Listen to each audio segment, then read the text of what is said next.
I also had no money or savings at the time. I was 21 years old, had just gotten married when I wasn't cleaning pools. So I was out knocking doors, just hustling essentially. You're starting out this business, you know, Yeah. you have no money. I love this because I feel like so many people could be in that situation regardless of Right. what business they're starting. I hired a part-time technician because I knew the less time that I'm out in the field, the more time I can spend focusing on growing the business. So that was always my mindset. Fast forward, we've got a couple of sales reps, a manager over all of our technicians. Books are great, podcasts are great, but sometimes. Today I have Dallin Huso with me, and it's time to discuss what it's like owning a pool business. Dallin, thanks for joining me today. Hey, thank you so much for having me. I'm excited to be on the show. Let's start about you forming this business. How did you go about doing that, and why pools? I didn't know any better, so I just bought a pole and a net and a brush because I read Rich Dad Poor Dad, and kind of just changed my perspective in life and what I wanted to do with my life. And I knew I wanted to start a business at that point, and so I didn't go through this whole college course or online course on like how to start a business. I literally just got started. So that's the how. But in terms of like why pools, yeah, like just like what I said, there was no extensive research that was done into it. I just lived in Arizona my whole life, and I knew that it's really hot here, and you know every other person that I knew owned a pool, and so I knew there was no lack of work to go around. So yeah, I just kind of picked pools that way. When you first started doing this, was Yeah. it more of like, I don't want to say not a hobby per se, but more of like a very simple business where you go and it's like, oh yeah, I will do this. You know, I'll see if I get some money doing it. Or did you go like full on heavy marketing in the beginning? How did it kind of evolve like from the first client, we'll say? The intention was to go all in and yeah, build this big business. That's always been my goal from the start. Like I said, I read Rich Dad Poor Dad, and I knew that I wanted to create and grow and scale a large business. So that was always the goal. So I remember sending out an email to just a lot of people that I knew, a lot of people that my parents knew, just contacts, neighbors, friends, and family in the area. Probably over 100 people that we sent an email out to, just saying that, hey, I was starting this business, was going to get started, and I was preparing on pretty much getting all of them started. And I only got 3 people signing up. That was my parents, my in-laws, and my grandma's pool. So yeah, start a lot slower than obviously I had planned. I also had no money or savings at the time. I was 21 years old, had just gotten married. So yeah, what I did have in savings, I had spent on a wedding ring. So yeah, I couldn't really go all in terms of like marketing, but in terms of in terms of like budget and financially, I couldn't go all in. But in terms of my time, I did go, all out when I wasn't cleaning pools. I was out knocking doors, just hustling, essentially trying to grow it to, where it is now, and where we're still trying to get to. It's interesting the way that you talk about that. You know, you sent an email out to about 100 people, got roughly a 3% response rate, even though it was like Yeah. your family essentially. Right. Yeah. And it seems to me that a lot of small business kind of start that way, where it's like you get that support from your family that kind of helps you propel you forward a little bit.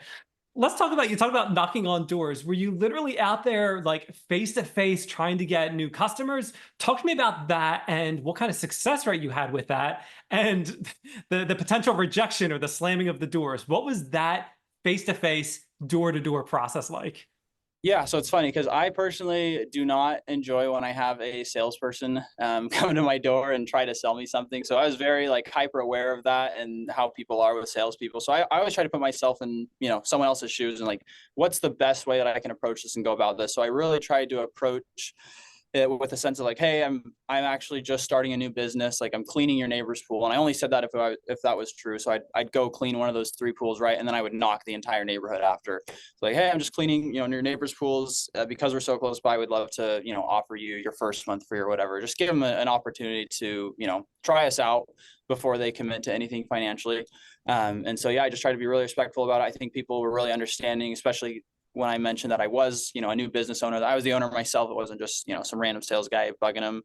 And so, yeah, I'm not the best when it comes to being pushy. Some people have, different opinions on that, but yeah, I'm not the pushiest person in the world. So I just tried to lead with value and let people know that I was, trying to grow a business. And I think people had a lot of respect for that.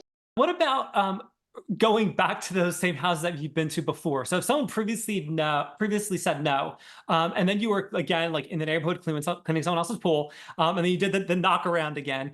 Did you ever go back to those same houses where they previously said no? Did you have enough organization where you're like, I went to them, they said no, or I'm going to try them again? What was your thought process like for that? Yeah, I wouldn't intentionally go to someone if they like slammed the door on my face, but if it was just like not a good time for them or they were like semi-interested, then yeah, I would definitely go back and just try to follow up with them and see if there's anything else that we could do for them.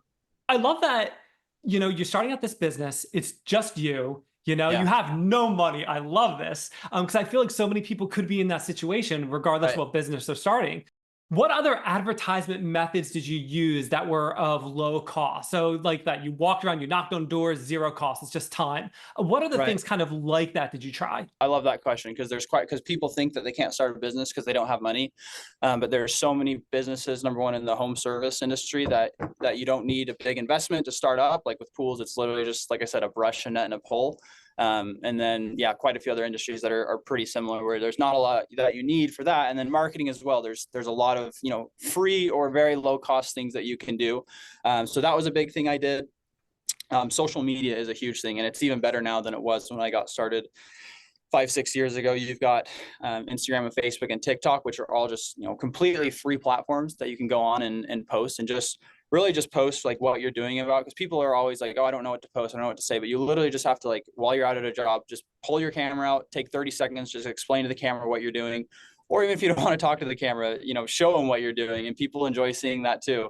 And you just upload that, and yeah, you might only get 200 views, but that's 200 new people that see your business for completely free. Or you might get lucky and it might go a little viral. You might get a couple thousand, a couple 100,000 even if you're lucky, people seeing that. So that's just another free way to get organic reach and views on your business that otherwise you wouldn't have had. For me, another huge one was, I could go all day about marketing and things that I did, but if I'm going to limit it to three, maybe the other big thing was just networking with other people.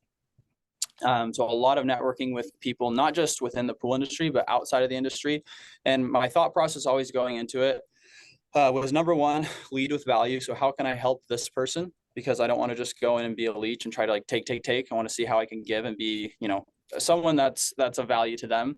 And then number two, who knows my customer? So like who does this person know that I can help out? And so for me, when I do that, I would think a lot of like, okay, maybe landscapers, maybe real estate agents. So I'd go to them, try to lead with value, see what I can offer to them, but then say, hey, I know that you know a lot of people that have pools. Real estate agents, they're always selling homes that have pools that have issues. Landscapers, they're always in the backyard. Like, they see that these customers have a pool, and if they have a good referral in their back pocket that they can say, hey, I know a really good pool guy, this customer already has built that trust with the landscaper, so I don't have to build that trust because it's already there because of the referral. I would pass on some sort of referral fee for them. And so I just had all these people out that I would meet up with and build connections with that were then referring me business. So that was another huge and powerful way that I grew at the beginning. That is awesome. I love that. I remember speaking with someone quite a while ago, and I don't remember who Yeah. it was at this point, but they talked about doing something very similar, where it's like, if you're a social media marketing expert, team up with people that create websites, because they go hand in hand. And this way, Exactly. you kind of can endorse each other, refer different people both ways Yeah. and everything. So I love that. I love that when, I start to hear things and it kind of gels with what other people are saying. Right. Absolutely love that. So when it came to networking with, let's stick with real estate agents, for Yeah. instance. Where did you actually go to network with them? Was it like the local chamber of commerce? Was it the just you happened to bump into them? You found a business card and you called them. How did you actually engage with that networking in the beginning? Yes to all of the above. So I would go to those Chamber of Commerce meetings, those BNI meetings, just local networking groups, and just get to know people. Obviously, I knew a couple people that were agents, and I would just ask people, hey, who do you know that's a real estate agent that I could connect with potentially? Because those are the best ones, when it's a mutual connection that ties you together. And then I would also literally just do a Google search, like real estate agents near me, property management companies near me, landscapers near me, and just call them up, cold call them, like, hey, my name's Dallin, to start this company. I would love to take you out to lunch. And just like I said, I always emphasize, like, lead with value, because most of these people have so many people reaching out to them saying, hey, like, you should refer me. And it's like, okay, why should I refer you versus the last 10 guys that called? So always try to take them to lunch for a little bit, and even if that's like the bare minimum of value that I give them, a free lunch, right? But then see what else you can do to provide value and make yourself stand out a little bit. Maybe I would offer to clean their pool for free for a month or two. That way they are confident in the value that I can provide for their clients, and they're a little more, willing to refer you. So always try to build that value, and just, yeah, any way possible that I could connect with people. I was out there hustling, trying to do that. Wow. Okay, that is awesome. That is awesome information. Okay, Yeah. so you talked about starting your business when you were 21, Yeah. right around the time that you either got married or were getting married. Yeah. Um, did you prior to that any college education for business, or since then any college education for business? What was that like? Not for business. So the year before that, I started college. I did one semester. And yeah, I'm not a classroom person, and so it was just not for me. I At the time when I enrolled in college, I didn't had no plans of starting a business, so I was just taking some general classes, and yeah, I was just bored out of my mind, failing a lot of the classes, hopping around from a couple different jobs that just weren't for me either. And that's at the time where I read Rich Dad Poor Dad. So yeah, no official college education, but a lot of education through books and podcasts and seminars and webinars and conferences and that sort of thing. Dallin, I love that because, for so much of our culture, it's, you go to college, you get a good job. That's like the Right. kind of push. And I love hearing these stories where people deviate from that. Like I was speaking with Carly, I think Carly Pepin, I think is her name. Her video went live recently, and she's a behavioral coach essentially, Okay. and she talked about going through high school, and her one teacher said D is for diploma. She barely squeaked by and tried college, it wasn't for her, and Yeah. and she's still like super successful. And I love stories like that where it's like, you tried to do that, you tried to do the college thing, you decided it wasn't for you, and here you are making a name for yourself with your own business. I love it. I love stories like this. Yeah, no, D equals diploma was definitely my motto my senior year of high school. But like you said, like that was all I knew. So I had planned to go to college and get a degree and then get a job and work for 40, 50 years and retire. Like that's all I knew at the time. But yeah, I'm glad that I figured out that other route. And there's just so many ways to get education, to get knowledge without, going into so much debt. YouTube is free, podcasts are free, books cost you a couple bucks, networking is free. So many opportunities to educate yourself. Now, when you first started doing this, were you working another job while trying to get this off the ground, or it was like this is where you are right now, you're going to try this? I just went all in on it. Luckily at the time, like I had just gotten married. And so my wife was working, she was a dental hygienist. So she was kind of that consistent income for us. So we could, pay our rent and that sort of thing. And then I was just taking everything that I made from the business and reinvesting it back to continue to grow it until it was able to provide for us. So let's talk about how you've managed to grow your business. What does it look like? Well, first off, how old is the business at this point? Almost 6 years old. By the time it comes out, it'll be a little over 6 years old. Okay. Okay. So how's it scaled over the past 6 years? I was very intentional about wanting to grow and scale the business as soon as possible. It was less important for me to like make more money at first, because I know that's a big reason why people are scared to hire, because like, oh, well, I'm going to make less money because I have to pay this technician. So luckily I was in a position where, like I said, my wife was working and we had that income coming in as well. But even without that, I was just very, like I said, intentional about, I would rather make more money 10, 15 years down the road and less upfront, because I have the time to grow and scale the business. So as soon as I was able to, I hired a part-time technician to get out in the field and help do the pools, because I knew the less time that I'm out in the field dealing with, little tasks, cleaning pools, the more time I can spend in the office and actually focusing on marketing and sales and growing the business. So that was always my mindset. A big thing that I've always tried to do is look at the tasks that I'm doing at the time to see, okay, what's like the cheapest task that I'm doing right now? Like, what could I hire someone to do? Like, what task can I take and bundle that into like a job essentially for someone? And so, yeah, like I said, it started off with a part-time technician, grew to a couple technicians. Then after that, I was able to take like all these random tasks that I felt like I was doing, taking all of my time. And then I was able to hire a receptionist.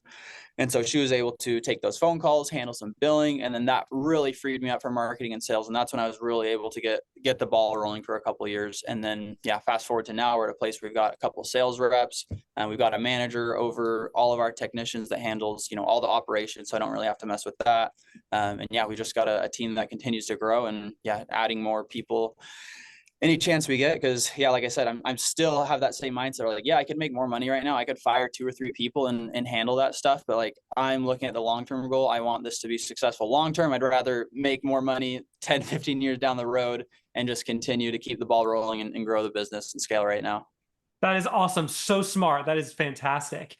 So I'm going to throw this at you. So I'm in Pennsylvania, and Okay. we have Rita's water ice. Now, I don't know how widespread Rita's is. I don't know if it's across the country, if it's East Coast or whatever. But it's a water ice shop. And Okay. they open up the first day of spring, and they usually close, if they're not closed already, they might close like in the fall at some point. But invariably, as I'm driving around, I see these Rita's water ices, and they're closed for 4, 5, 6 months out of the year. And I think if they would just find a way to do something else with that space and earn money the rest of the year, that would probably Yeah. be a good thing. So, Yeah. question for you. You're in Arizona, you deal with pools. Invariably, I'm assuming people are not swimming year round. Right. So, how have you managed to continue to bring in money into your business during those times where pools aren't being used? I had a friend tell me one time that there's no such thing as a slow season, and he doesn't let anyone in his company use that word.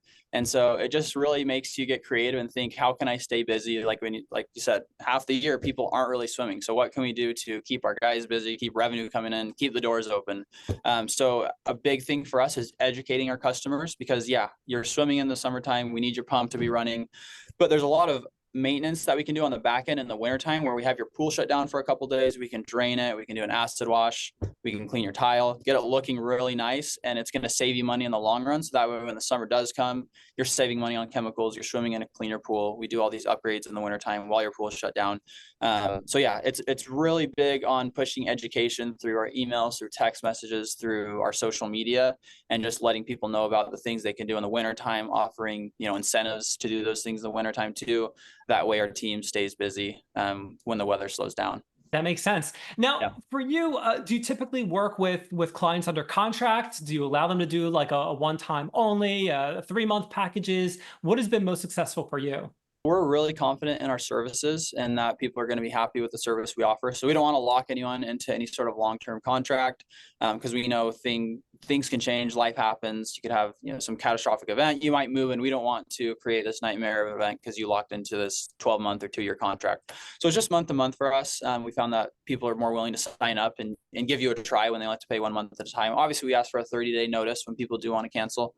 But yeah, it's just month to month, and that just gives us another reason to provide the best service possible because we know these people can cancel at any time. Because if you are locked into that long-term service, a technician might think, yeah, it doesn't matter, how good I do. I'm going to be cleaning this pool for a year anyway. So that kind of holds them accountable too, to providing their best work possible so that the customers stay happy all the time. What about future growth for Flamingo Pools? What is in your vision for, what's next? What's a new service you're going to add or something like that? That's a really good question. And by the time people are listening, the goal is that we're already offering this, but I've been working in the last couple of months on being able to do remodels and new builds for pools. So that was always the kind of the end goal, to be able to offer that as well. But I really wanted to take a few years and really focus on the service and repair and make sure that we got that kind of to where we want it to be. We finally got to a point, it was about 5.5 years in business, that we knew, okay, like we've kind of got this, we've got all the systems and processes figured out. We kind of got this locked down, and we're just going to continue to push what we're doing and continue to grow and scale that. But now let's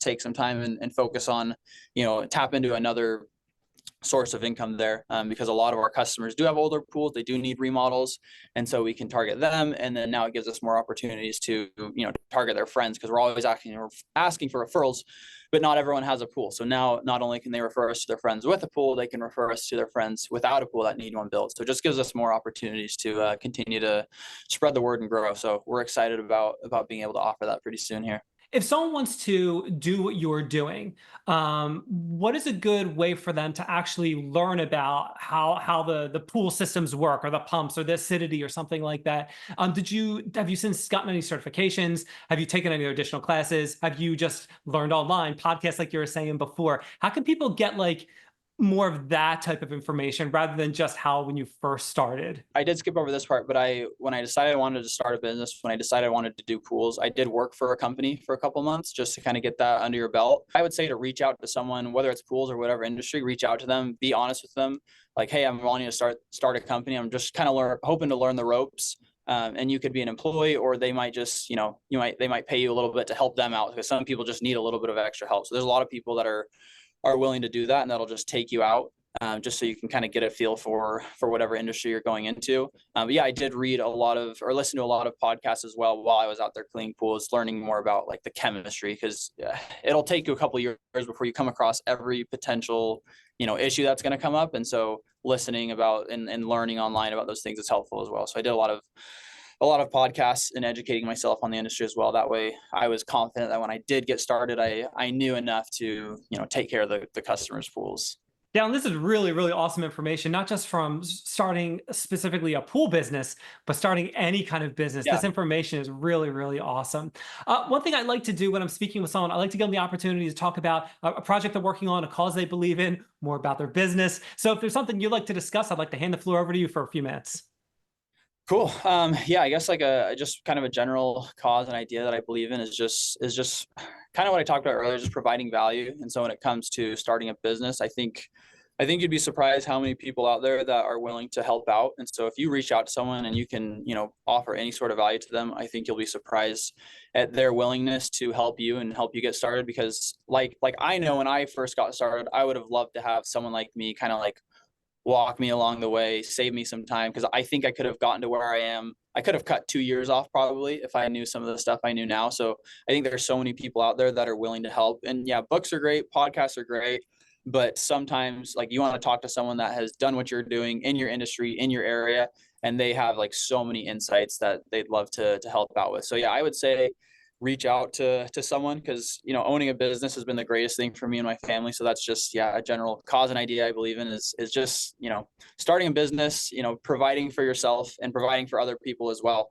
And it's just an awesome thing to do. And it sounds scary, but there's so many people that are out there that are willing to help. So I definitely recommend reaching out to them. I love talking about business too. So you can, reach out to me on social media. I love having conversations. My favorite thing to talk about is just growing and scaling a business. So I'm more than happy to have that conversation with any of your listeners. And yeah, it's definitely my passion. That's fantastic. I'll make sure to get all of those links from you. I'll put them in the show notes. I'll put them on the Yeah. website. So when people are trying to find you, they can easily locate you.